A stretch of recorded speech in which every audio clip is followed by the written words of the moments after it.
custom bike is like a tailored suit, assembled out of tubes of your chosen material, cut to size. Anything is possible. And I mean anything.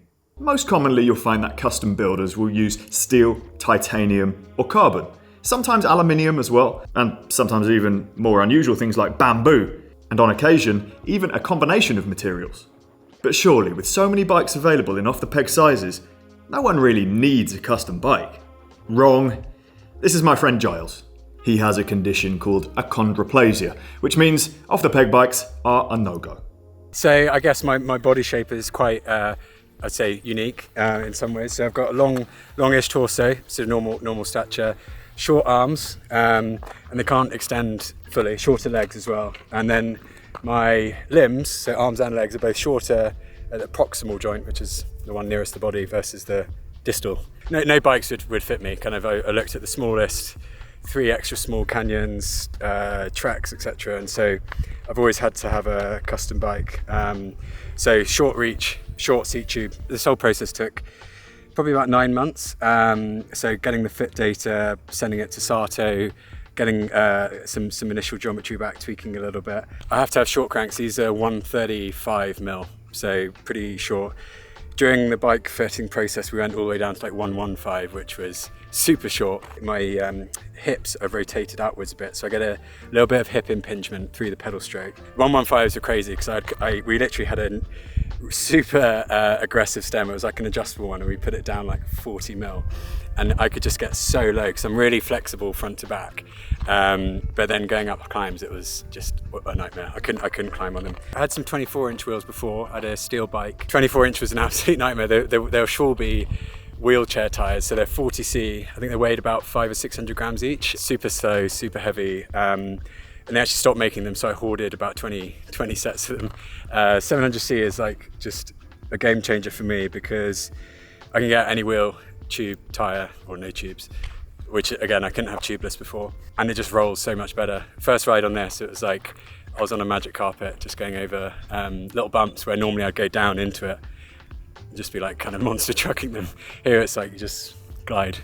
And so you can borrow my spares. Which again, like if I run out of tubes out on a ride, and no one's got 24-inch tubes, you're toast. Yeah, I used to have like a ride that I'd have to cut short because I'd take a tube or 2 tubes with me, puncture both, and then it's game over. Probably should have had a puncture kit, but now it's like it's not a worry. If I go traveling, cycling, somewhere I don't know, I feel a lot safer because it's just you've got all the parts are kind of standard. Like the great thing is that although this is like it's a unique sized bike, the only thing that's custom is the frame. Everything else is actually normal, like I guess off the shelf. The cranks are kind of a little bit niche, but power meter pedals, normal wheels, normal group set, normal cockpit, normal saddle, normal seat post, normal water bottle. Everything's kind of, apart from that, it's allowed me to have just a normal bike, which kind of sounds like, a bit weird, but it's actually amazing for me just to have it's no like weird, like home baked bits. It's like proper, and it's good stuff. You're going to mention the one annoying thing? It's my sweat. I wasn't going to say that. Oh yeah. So the only challenge of a small frame is the small front triangle, which means I can only get one bottle in. So out here, it's where it's super hot. That is a challenge. So I'm always looking for water stops, and I get seriously hot and sweaty. So that's the only challenge. But I've just got a big bottle in there, and it's fine. If you wanted to check out an extended version of the Bike Check with Giles, check out the Cade Media Extra channel, linked in the description down below. I've uploaded that video at the same time as this one. It is awesome to see Giles find a solution for his riding needs. But I know what you're thinking. I don't have the same needs as Giles. If you're an average person, surely you can fit off the peg. Well, not exactly.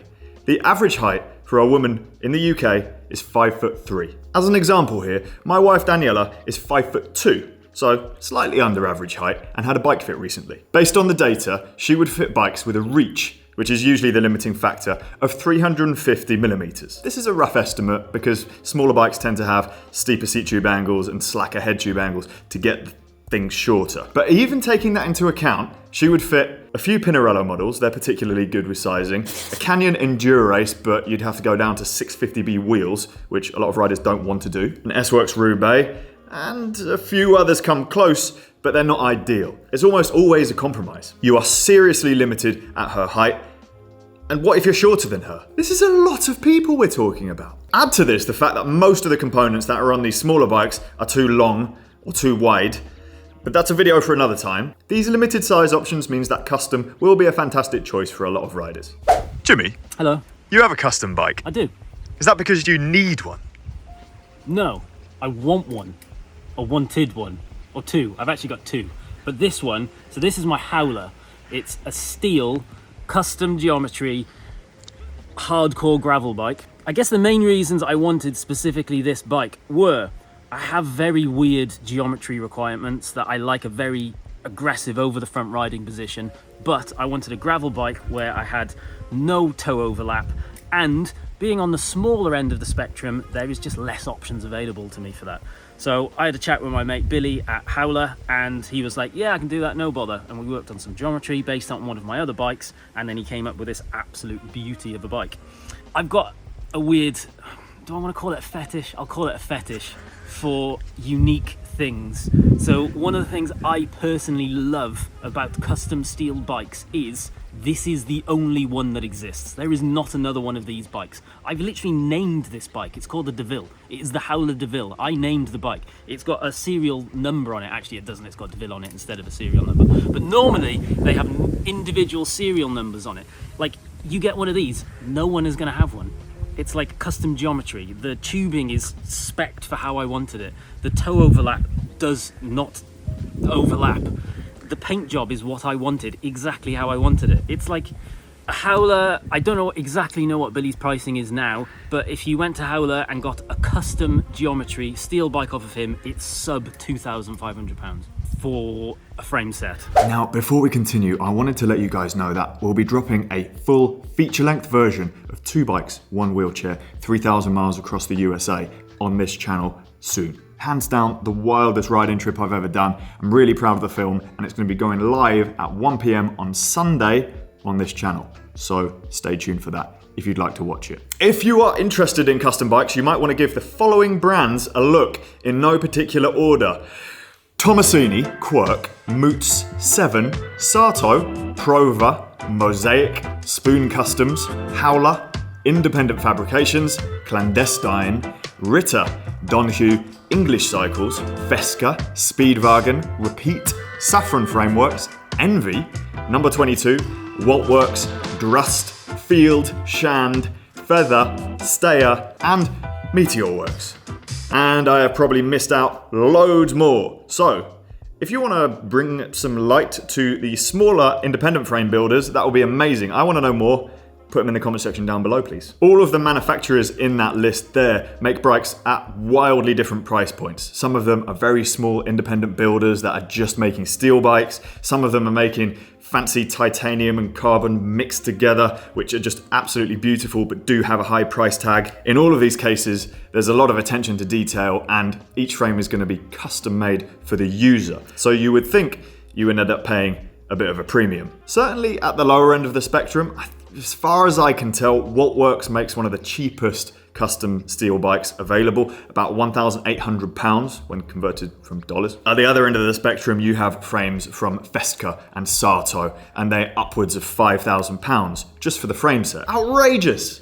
But do consider that a lot of top-of-the-range frame sets off the peg are pushing £5,000 now. So I guess if you're in the market for one of those, you could afford custom instead. Now, it's worth noting here that having something custom made is only good as the design it's based on. I met Giles through James Thomas, the bike fitter that we work with. You might have seen him on this channel before, he's featured loads. Getting a bike fit and working with them to determine the right measurements and exactly what you need from a bike is gonna reduce your chances of there being a problem with the end product. Some bike fitters will work out of shops that sell custom bikes, and then it keeps it all in one place, nice and neat. Or a lot of frame builders will be very experienced at bike fitting as well. And they should all be able to interpret bike fit data to make you something fantastic. Have you had a custom frame made? And are you happy with the result? Or was it a disaster?